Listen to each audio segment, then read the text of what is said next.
talk about memorizing piano pieces.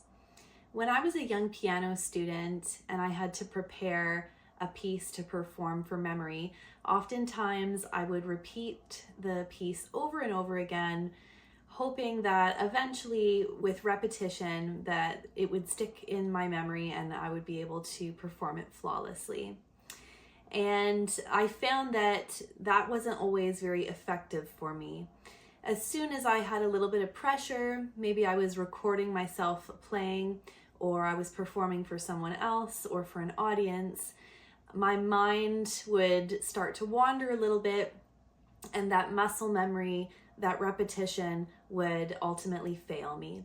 And so I have put together a list of things that I do now to memorize my pieces to ensure that the memory is a little bit more secure and something that I can rely on in a performance setting. So I'm going to be using a waltz in A minor by Chopin to show some of my analysis and my thought process. And I'll get to that in just a minute. But first I will outline the things that I think about with any piece. And you might be listening to this video because you are studying classical or romantic repertoire, but this also applies to popular music and to musicians that are performing a popular song. So the first thing that I look at when I'm looking to memorize something is the overall structure of the piece. So oftentimes you can chunk a piece into sections, whether that in a popular piece is the verse and the refrain and the bridge, or in a classical or romantic or Baroque piece, there's often logical sections that you can split the piece into. So in a moment when I show you the video of the Chopin Waltz, you will notice that I section it into 4 sections. And one of the things that I do, aside from just analyzing and understanding that there are different sections of the piece, when I practice it, then I will start at different starting places.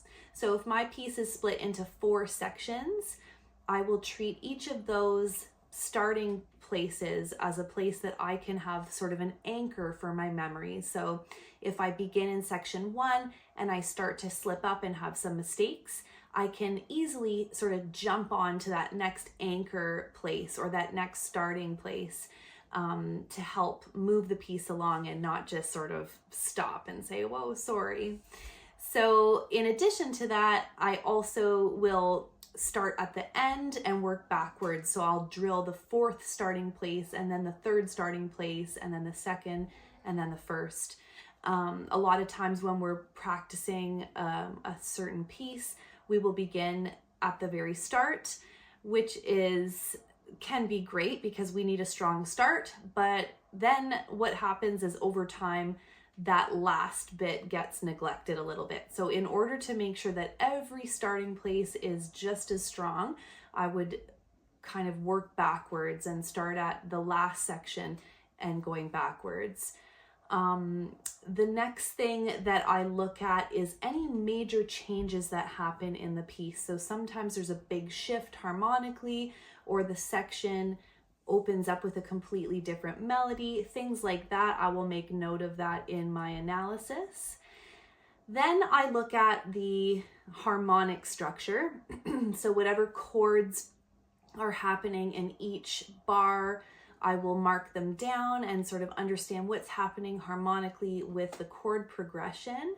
This is something that is applicable to all types of music. Some of them might be a little more difficult to analyze. Like for example, if you were working on a Bach piece, it could be a little more tricky as there's a lot of times chromatic or like non-chord notes that happen.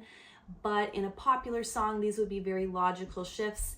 And in the piece that I'm looking at today, it is also very sort of logical and expected what happens harmonically.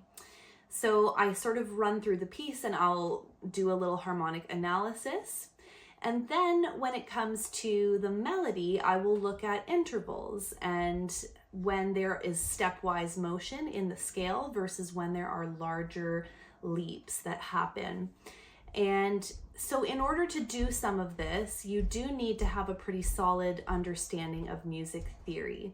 So if some of this is unfamiliar to you, or you don't really know how you would do a harmonic analysis, you can try to do the most basic form of that. Like, for example, taking just the bass notes in the Chopin waltz and making note of what those are.